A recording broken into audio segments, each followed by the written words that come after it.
thought it was interesting that Taiwan has officially come out and said that if Chinese aircraft or ships enter their airspace, the ships aren't going to enter the airspace. I was going to say, if the ships could enter the airspace, I would be very impressed. Yes. But they will consider that a first strike and destroy those vehicles, even if the Chinese side does not fire. Like that's a strong statement to make.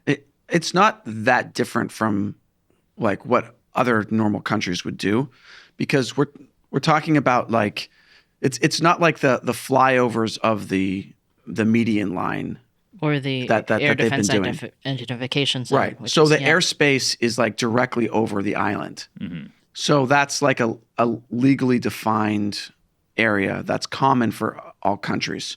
So if there were like an unidentified or threatening craft in U.S. airspace, the U.S. might have the same policy, or Canada, or other countries. So it's just that like the CCP hasn't crossed that line yet. So it's like Taiwan is drawing a line in the sand for like we see you pushing further and further. We know where this is going, and if you go that one step further, then that's going to cross the line. And I think you had something in the episode came out Friday about like what was it, Shelley? Because you wrote the joke about how I'm so happy that World War III might hinge on the PLA playing "I'm Not Touching You." Oh, I thought that was a Nat Taiwan's joke. Airspace. Oh, thank you. Yeah, that is a good joke. But yeah, that is true. It's like World War III could start because of that. Right. And of course they'd blame Taiwan, but it's like Taiwan has said this is the line, this is our law. And so all that has to happen is the CCP decides to violate that. It will be interesting to see how the CCP responds to that kind of red line. Like, will they actually test it? Will they, like, they don't like to push things too far. They like to push things right up to the edge. So will they just maybe now increase incursions into the air defense identification zone, which is further out than the actual airspace? Will they do something else? Or will, they actually see if Taiwan actually has the resolve to shoot down a Chinese plane? Will they, fly over Jimen or some of the outlying islands and be like, are you gonna? Mm-hmm. Yeah. Because that's always testing Taiwan. It's like, okay, are you really willing to pull the trigger on this? Mm-hmm. Or do you still want to be like, hold back? And that's how the CCP has gradually eroded like these barriers.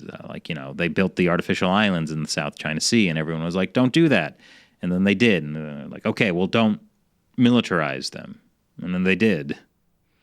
And the world's like, that was bad. Well, I mean, it goes back to, the failure of the U.S. With the Scarborough Shoal back in, what was that, 2012, 2013?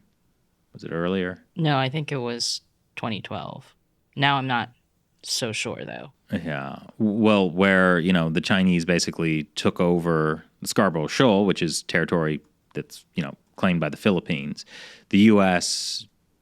tried to negotiate a resolution of that where both sides would leave. And so the Philippine side left and China stayed and the U.S. didn't do anything. It was 2012. 2012. Because, that was, I think that changed the calculus in China, where they're like, oh, gosh, the U.S. really will not stand up against the Chinese Communist Party. Although at the same time... And that's after that they started building the artificial islands. They didn't build anything in the Scarborough Shoal. They did it way, further out. Right. True, but I think that was still a case where they'd be like, if we do this, the U.S. might, say a bunch of stuff, but they won't do anything, which was true.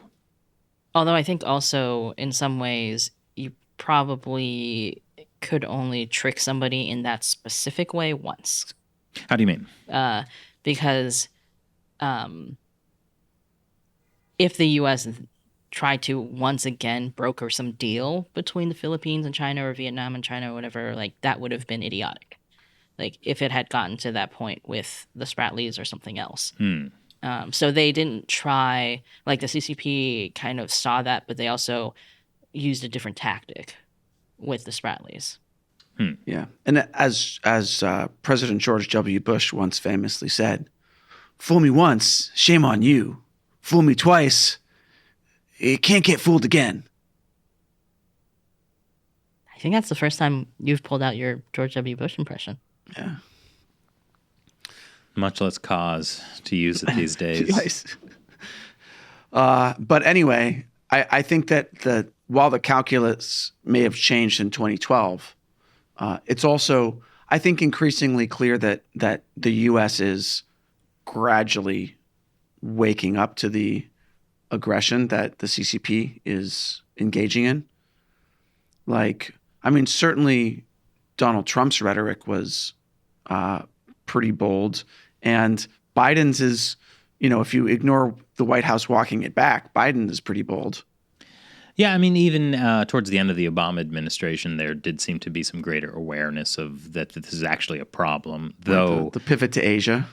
Yeah, but there was still like the failure to really understand that this was an ideological battle with a Marxist-Leninist state.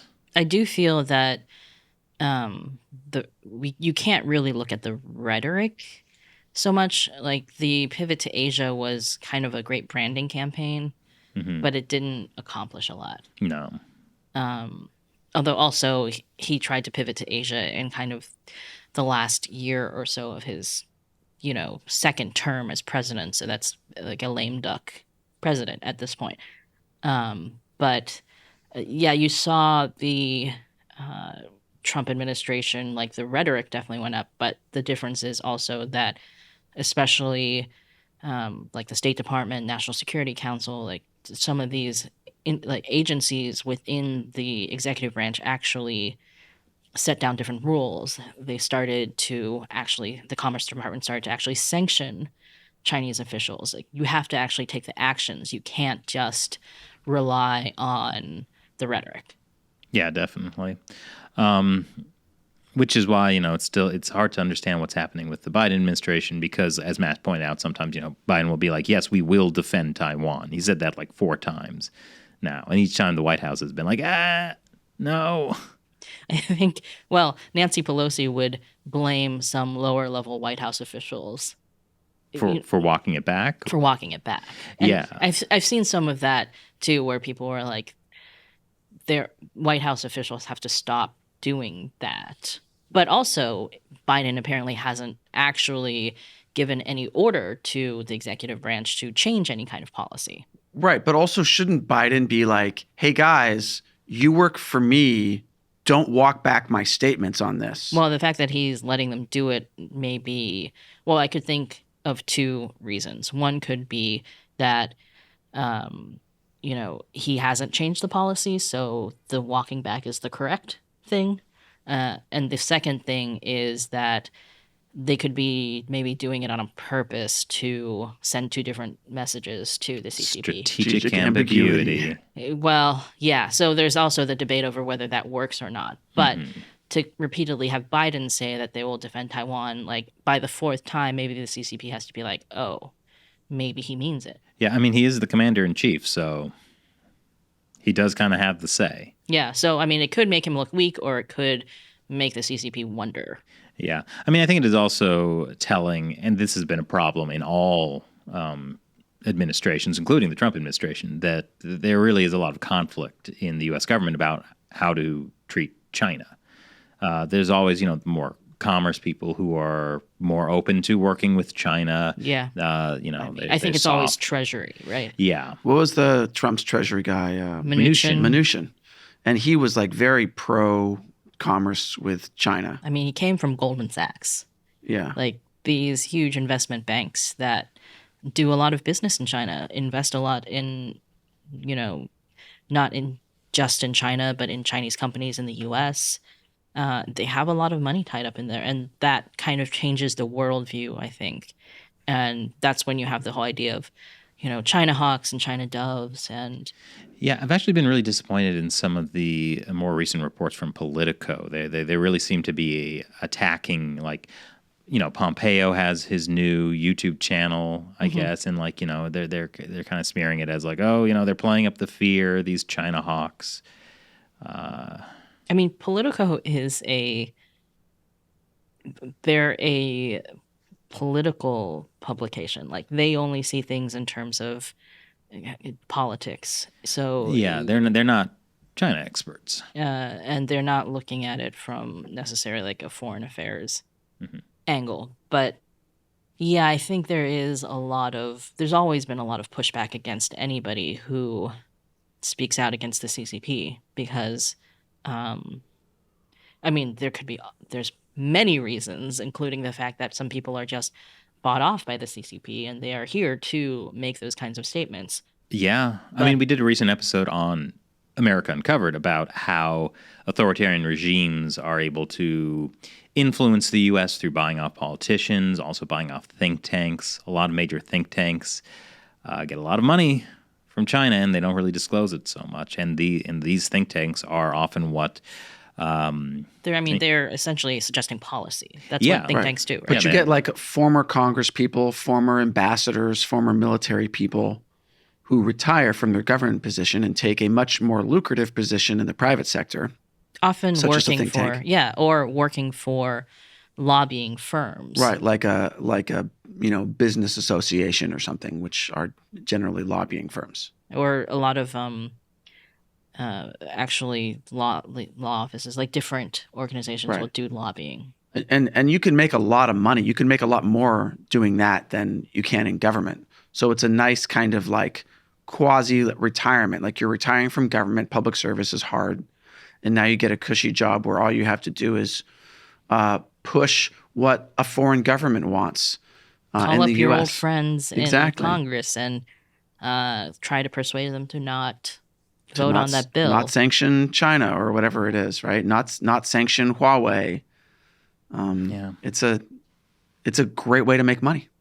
It'll come back to bite them when China invades Taiwan and we no longer have semiconductors, and then their cushy lives will be very different because we need semiconductors.